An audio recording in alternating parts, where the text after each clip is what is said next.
Jail పాలు చేసిన అమ్మాయిని పెళ్లి చేసుకుని తీసుకొస్తావా అని నేను కోడలిగా అంగీకరించను అని మొహం మీద చెప్పేసింది.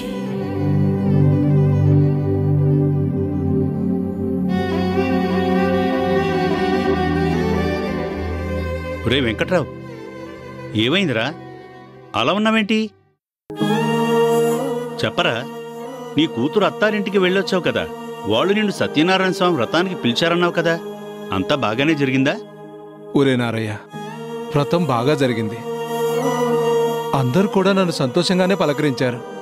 కానీ మా వియ్యపురాలే నాతో ఒక్క మాట కూడా మాట్లాడలేదు. కనీసం నా వైపు చూడ్డానికి ఇష్టపడినట్టు మొహాన్ని తిప్పుకుందిరా. ఎందుకురా, ఏమైంది?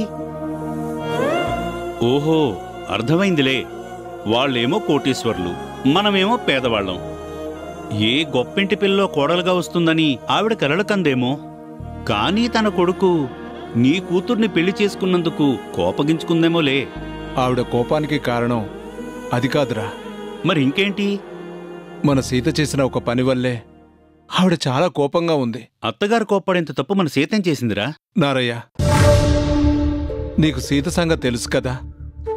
తన కళ్ల ముందు ఏదైనా అన్యాయం జరిగితే అస్సలు భరించలేదు. ఎవరైనా తప్పు చేస్తే పిడీమని మొహాన కొట్టినట్టే జవాబు చెప్తుంది. ఎవరికైనా కష్టం వస్తే ఆదుకోవాలి అంటుంది. అందరూ బావుండాలి, అందులో నేనుండాలనేదే దాని మనస్తత్వం. ఒరేయ్, సీత గురించి కొత్తగా నాకు చెప్తావేంట్రా? చిన్నప్పటినుంచి నా కళ్ల ముందే పెరిగిన పిల్ల కదా, తన గురించి నాకెందుకు తెలీదు? తెలీదురా. నీకు తెలియని ఒక ముఖ్యమైన విషయం ఉంది. ఆ కారణంగానే మా వియ్యపురాలికి సీత మీద పీకల దాకా కోపం ఉంది. ఏంట్రా నువ్వనేది? మన సీత అంత పెద్ద తప్పేం చేసింది? తప్పు ఒప్పు అనేవి ఒకే నాణానికి రెండు వైపులుండే రెండు ముఖాలురా. ఇటువైపు తప్పు అనిపించింది, అటువైపు ఒప్పు అనిపించవచ్చు. అటువైపు ఒప్పు అనిపించింది, ఇటువైపు తప్పుగానూ కనిపించవచ్చు. అంటే? చెప్తాను విను. ఒకరోజు మన సీత రోడ్డు మీద వస్తుండగా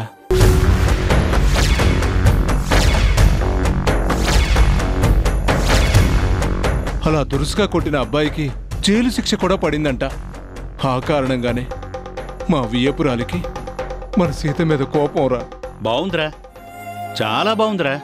తుంటి మీద పడితే మూతుపళ్ళు రాలాయన్నట్టు మన సీత ఎవరో అబ్బాయికి వ్యతిరేకంగా సాక్ష్యం చెప్తే మీ వియ్యపురాలకెందుకురా కోపం? ఎందుకంటే సీత కారణంగా జైలు పాలైన ఆ అబ్బాయి ఆదిత్య మరెవరో కాదు, ఆవిడ గారి చిన్న కొడుకు, నా అల్లుడు శ్రీరామ్ తమ్ముడు. వెంకట్, నువ్వు చెప్పేది నిజమా? అవునరా. ఇదంతా పెళ్లి జరిగిన తర్వాతే తెలిసింది. ఆవిడికి తన కొడుకుని జైల్లో పెట్టించిన అమ్మాయి తన కోడలైందనే కోపం. అందుకే గుమ్మంలో అడుగుపెట్టిన కోడల్ని ఆహ్వానించలేదు సరికదా, కనీసం తనతో సరిగ్గా మాట్లాడటం లేదట, తన మొహాన్ని కూడా చూడటం లేదట. సీత తనంతట తాను అత్తయ్య అని పిలిచినా కావాలనే ముఖం తిప్పుకుందట. చాలా నిష్ఠూరంగా మాట్లాడుతుందట. ఇదంతా సీత నాతో చెప్పుకొని కన్నీళ్లు పెట్టుకుంటుంటే నా గుండె పిండేసినట్లయిందిరా. మరి ఇదంతా తెలిసాక మీ అల్లుడు సీతతో ఎలా ఉంటున్నాడట? నా అల్లుడు నిజంగా దేవుళ్లాంటి వాడు. తన తమ్ముడికి శిక్ష పడ్డానికి కారణం తన భార్య అని తెలిసి కూడా తప్పు చేసింది వాడే కదా. సీత సాక్ష్యం చెప్పడంలో తప్పే ఉందని సీతని సమర్థించినట్టుగానే మాట్లాడుతున్నాడంట. మరింకే, సమర్థుడైన భర్త తన భార్యని అత్తగారింట్లో సమర్థిస్తే ఆ భార్య భయపడాల్సిన పనే ఉండదంటారు. ఇలాంటి కోపతాపాలు ఎంతో కాలం ఉండవలేరా? రోజులు గడిచే కొద్దీ వాళ్ళంతట వాళ్లే సర్దుకుంటారు. నారాయణ, అంతేనంటావా? అంతగాక ఇంకెంతరా? తన తమ్ముడు చేసింది తప్పు, తన భార్య చేసింది ఒప్పే అని చెప్పాడంటే నీ అల్లుడు నిజంగా దేవుడు లాంటివాడే. నువ్వు నిశ్చింతగా ఉండు, అన్నీ నీ అల్లుడే చూసుకుంటాళ్లే.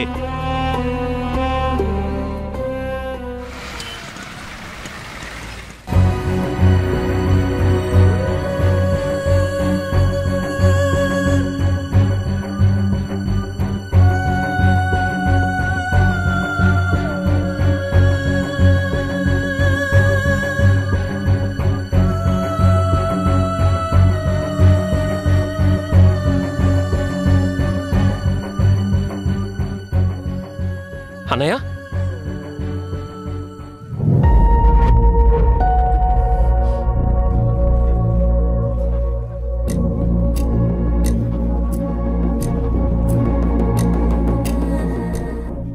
ఆదిత్య, ఎలా ఉన్నావురా అని అడగలేను, కానీ అడగకుండా ఉండలేకపోతున్నాను. పర్లేదన్నయ్య, కొద్ది రోజుల్లోనే అలవాటైపోయింది. ఇక్కడ జైలర్ మంచోడే అన్నయ్య. నేను ఎగ్జామ్స్కి ప్రిపేర్ అవుతానంటే చదువుకోవడానికి పర్మిషన్ కూడా ఇచ్చారు. అన్నయ్య, ఇంట్లో వాళ్ళంతా ఎలా ఉన్నారు? అమ్మ, నాన్న, చెల్లి, తాతయ్య అందరూ బాగున్నారా? అవును, అమెరికా నుంచి బాలు అన్నయ్య కాల్ చేస్తున్నాడా? అందరూ బాగానే ఉన్నారా? నీకొక ముఖ్యమైన విషయం చెప్పాలని వచ్చాను. ఏంటన్నయ్య అది? తమ్ముడు, నేను సడన్గా పెళ్ళి చేసుకోవాల్సి వచ్చిందిరా. అన్నయ్య, నిజంగానా? కంగ్రాచులేషన్స్ అన్నయ్య. బా, ఎంత మంచి మాట చెప్పావు అన్నయ్య. ఐఎమ్ సో హ్యాపీ అన్నయ్య. ఎరా, నేనంత సడన్గా పెళ్లి చేసుకోవడానికి కారణం ఏంటి అని అడగవా? అవసరం లేదన్నయ్య. మా అన్నయ్య సడన్గా ఏదైనా నిర్ణయం తీసుకున్నాడంటే అందుకు బలమైన కారణం ఉండే ఉంటుందని నాకు తెలుసన్నయ్య. అన్ని విషయాల్లోనూ ఎంతో ప్లాన్డ్గా ఉండే నువ్వు అనుకోకుండా పెళ్లి చేసుకోవాల్సి వచ్చిందంటే దానికి కూడా స్ట్రాంగ్ రీజన్ ఉండే ఉంటుందన్నయ్య. నిజమే. మన ఊరికి ఉన్న రోడ్డు సమస్యని సాల్వ్ చేస్తానని అందరి ముందు మాటిచ్చాను. ఇచ్చిన మాట కోసం అనుకోకుండా ఒక అమ్మాయిని పెళ్లి చేసుకోవాల్సిన పరిస్థితి ఏర్పడింది. నేను ముందే చెప్పాను కదన్నయ్య, మా అన్నయ్య రీజన్ లేకుండా ఏ పని చేయడని. చెప్పన్నయ్య, వదిన ఎలా ఉంటుంది? నువ్వు నిజంగానే రామా ది గ్రేట్ లాంటి వాడివి. మరి వదినమ్మ ఎలా ఉంటుంది? సీతమ్మ తల్లిలా ఉంటుందా? అవును, నిజంగా మీ వదిన చాలా మంచిది. కోఇన్సిడెన్స్ ఏంటో తెలుసా? మీ వదిన పేరు కూడా సీతే. వావ్, సూపర్ అన్నయ్య. రాముడి భార్య సీత భలే బాగా కలిసింది. అన్నయ్య, నేను జైల్లో ఉన్నాను, లేకపోతే వదినమ్మని వెంటనే చూసేవాణ్ణి. ఇట్స్ ఓకే తమ్ముడు. మేమందరం నువ్వెప్పుడు రిలీజ్ అవుతావా, ఎప్పుడెప్పుడు ఇంటికి వస్తావా అని ఎదురు చూస్తున్నావురా. అన్నయ్య, నేను ఇంటికి రాగానే ముందుగా చూడాల్సింది వదినమ్మనే అన్నయ్య. తనకి నేను వచ్చే రోజు గుర్తు చేయి. గుమ్మంలో తనే నాకు ఎదురు రావాలి. సరేనా అన్నయ్య? అలాగే తమ్ముడు. అన్నయ్య, మన ఇంట్లో వదినమ్మ అడ్జస్ట్ అయిందా? అందరూ వదినమ్మతో బాగానే ఉంటున్నారా? అందరూ హ్యాపీగా రిసీవ్ చేసుకున్నారు. మన ఇంట్లోకి అడుగు పెట్టినందుకు తను ఎంతో సంతోషిస్తుందిరా. మన ఇంటి పేరే అయోధ్య నిలయం. నువ్వు రాముడివి, వదినమ్మ సీత. మీ జంట రియల్లీ గ్రేట్ అన్నయ్య. చాలేరా తమ్ముడు, జైల్లో ఉండి కూడా ఎగ్జామ్స్కి ప్రిపేర్ అవుతున్నానన్నావు. That's the spirit. Wish you all the best. ఉంటానరా. అలాగే అన్నయ్య. వదినమ్మని అడిగానని చెప్పన్నయ్య. అలాగేరా.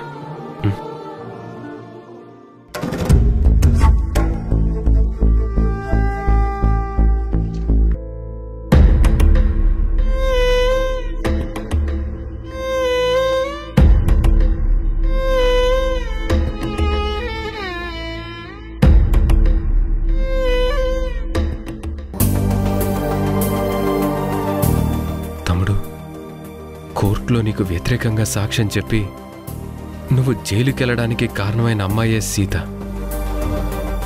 తనే నీ వదినని తెలిస్తే నువ్వెంత అప్సెట్ అవుతావో, ఎంత డిస్టర్బ్ అవుతావో నేను ఊహించగలను. అందుకే ఈ నిజాన్ని నేను చెప్పలేకపోయాను. ఐఎమ్ సారీరా.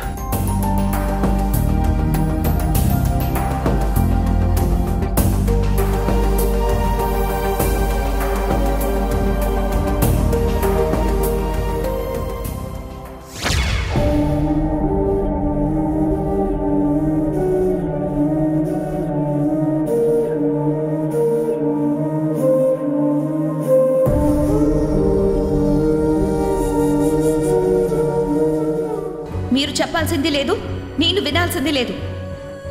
నేను తలుపు తీయనంటే తీను, అంతే. I'm sorry baby, I'm very sorry.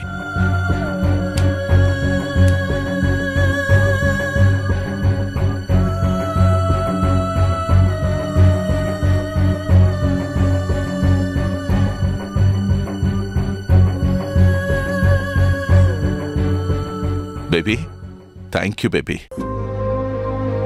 ఇప్పటికైనా ఈ డాడీ మాట విని నువ్వు డోర్ తీసావు. Thank you so much. ఏం డాడ్, నేను రూమ్ నుంచి బయటకు రాకపోతే నైట్ అంతా అక్కడే కూర్చొని జాగారం చేస్తావా ఏంటి? మరి ఇంకేం చేయనమ్మా, నా బేబీ ఎప్పుడు నవ్వుతూ ఉండాలి, సంతోషంగా ఉండాలి. డాడీ డాడీ అంటూ నాతో హ్యాపీగా మాట్లాడాలి. కానీ నువ్వలా ఫైర్ అయితే నాకు పిచ్చెక్కినట్టు అయిందమ్మా. ఓకే డాడ్, కూర్చొని మాట్లాడుకుందాం అన్నావు కదా, కమాన్.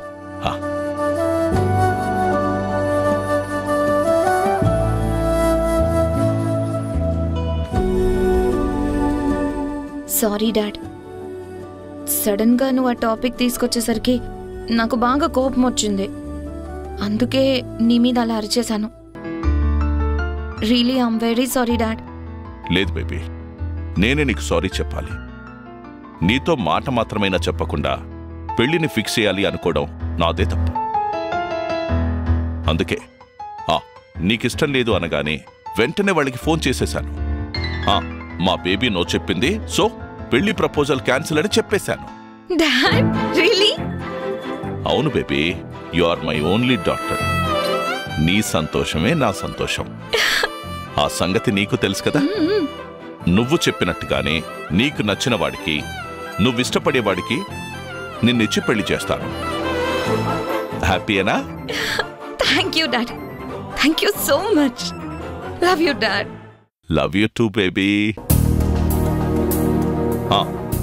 నువ్వంతగా డిస్టర్బ్ అయ్యావంటే ఐ కెన్ అండర్స్టాండ్. కానీ నీ మనసులో ఎవరో ఉన్నారు. am I right? Yes dad, నేను ఒక అబ్బాయిని లవ్ చేస్తున్నాను. తనకు కూడా నేనంటే చాలా చాలా ఇష్టం. మేమిద్దరం ఒకరినొకరం బాగా అర్థం చేసుకున్నాం. తొందరలోనే పెళ్లి చేసుకోవాలనుకుంటున్నాము. హ్యాపీగా ఆ మ్యాటర్ని చెప్దామని నేను ముంబైకి వస్తే నువ్వేమో నేను రాగానే ఏదో చెప్పి నన్ను బాగా డిస్టర్బ్ చేసావు. ఓకే బేబీ, నీ ఇష్టమే నా ఇష్టమని నీకు ముందే చెప్పాను కదా. చెప్పమ్మా, ఎవరతను, ఏం చేస్తుంటాడు? Dad really is a gem. మనలాగే వాళ్ళకు కూడా చాలా పెద్ద బిజినెస్ ఉంది. స్టేటస్ లో కూడా ఆల్మోస్ట్ మన రేంజ్ లోనే ఉంటారు. ఆ ఏరియాలో వాళ్ళ ఫ్యామిలీకి చాలా గొప్ప పేరు ప్రతిష్టలు ఉన్నాయని విన్నాను. Wow, very good baby. నీ సెలక్షన్ చాలా బాగుంది. మన రేంజ్కి తగినట్టే ఉంది అంటే I'm so happy. I'm proud of you baby. Come on, వెంటనే ఫోన్ కలుపు. కాబోయే అల్లుడితో నేను డీటెయిల్డ్గా మాట్లాడాలి. డాడ్ ఫోన్ లేదు కదా. నీ మీద కోపంతో పగలగొట్టేశాను కదా.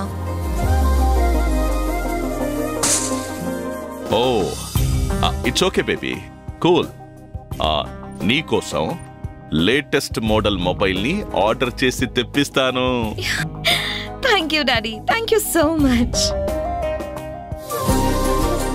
పాపం నా కోసం ఎన్నిసార్లు ఫోన్ ట్రై చేసి ఉంటాడో. నేను రిప్లై ఇవ్వలేదని ఎంత డిసప్పాయింట్ అయ్యాడో. Okay baby, don't worry. మీ లవ్ గురించి నాతో చెప్పేశావని తెలిస్తే తను తప్పకుండా హ్యాపీగా ఫీల్ అవుతాడు. మీరిద్దరూ అన్నీ మాట్లాడుకున్నాకే డైరెక్ట్గా నీ కాబోయే హబ్బీని నాకు ఇంట్రడ్యూస్ చేద్దావు గాని. Okay? Okay dad, thank you so much. Love you.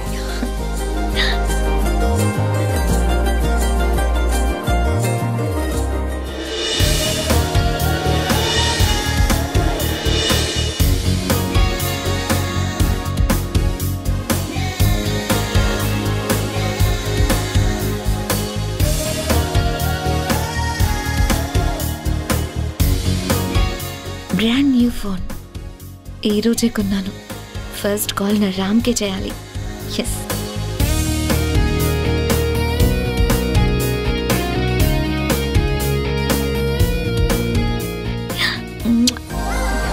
Baby నువ్వక్కడ నేనిక్కడ.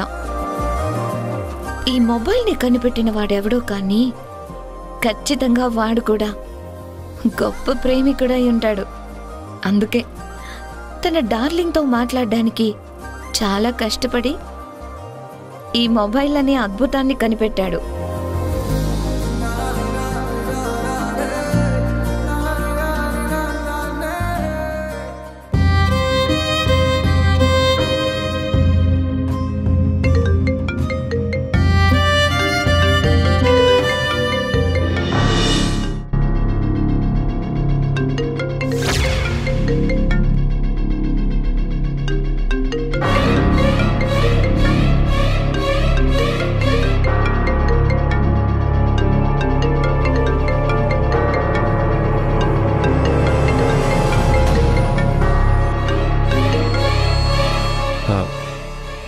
శశి. హాయ్ రామ్. హాయ్. ఎక్కడున్నావు? ఆఫీస్లో. అబ్బా, నీ గొంతు విని ఎన్నాళ్ళో అయినట్టుంది. ఐ మిస్ యూ రా. ఏంటి, నేను నీకొక్కసారి కూడా గుర్తు రాలేదా? కాల్ చేయలేదా? శశి, నీకు నేను చాలాసార్లు కాల్ చేశాను, కానీ స్విచ్ ఆఫ్ అని వస్తుంది. సారీ రామ్, నా ఫోన్ పడిపోయింది, అందుకే నీకు టచ్లోకి రాలేకపోయాను. శశి, ఏమైంది? అబ్బా, అదో పెద్ద కథలే, తర్వాత చెప్తాను కానీ ముందు నీకొక ఇంపార్టెంట్ విషయం చెప్పాలి. శశి, నేను కూడా నీకు ఒక ముఖ్యమైన విషయం చెప్పాలని చాలాసార్లు కాల్ చేశాను. నీకోసం ముంబై కూడా వద్దాం అనుకున్నాను, కానీ కుదరలేదు. వాట్ బేబీ, నన్ను చూడకుండా ఉండలేకపోతున్నావా? అది కాదు. నాకు అర్థమైందిలే, నాది కూడా సేమ్ ఫీలింగ్. అందుకే మనిద్దరికి పర్ఫెక్ట్గా సెట్ అయిందేమో. Shashi. Okay okay, you are my he man. నా కోసం నువ్వు కష్టపడి ముంబై దాకా రావాల్సిన అవసరం లేదు. నీకోసం నేనే తొందరలో అక్కడికి వచ్చేస్తాను.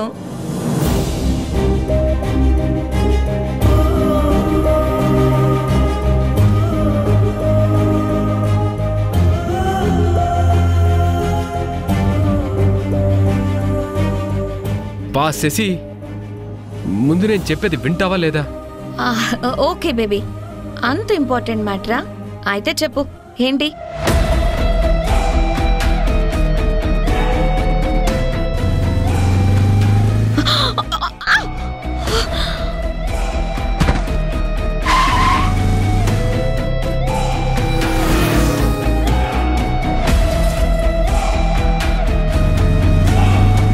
You idiot!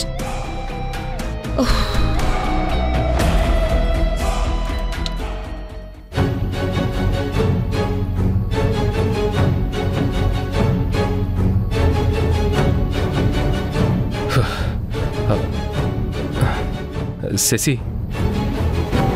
అనుకోని పరిస్థితుల్లో నేను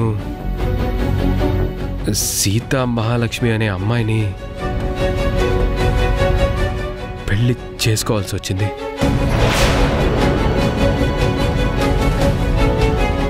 ఇచ్చిన మాట కోసం, మా ఊరి జనాల మంచి కోసం నేను అలాంటి నిర్ణయం తీసుకోక తప్పలేదు.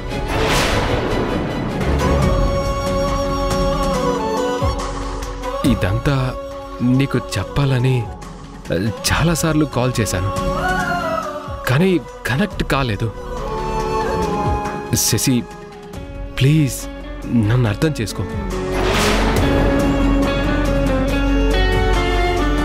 నిన్ను మోసం చేయాలనే ఇంటెన్షన్ నాకు లేదు. నిన్ను కాక మరో అమ్మాయిని పెళ్లి చేసుకుంటానని నేను కలలో కూడా అనుకోలేదు. బట్ ఇట్ జస్ట్ హ్యాపెండ్, అంతే.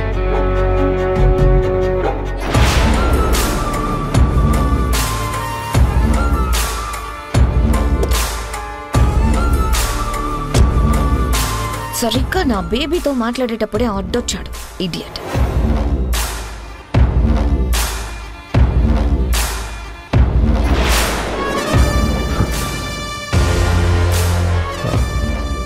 శశి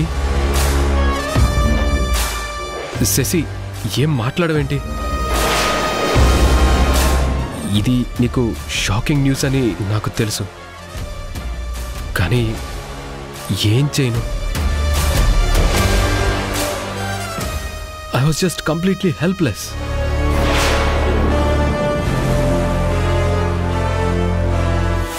శశి,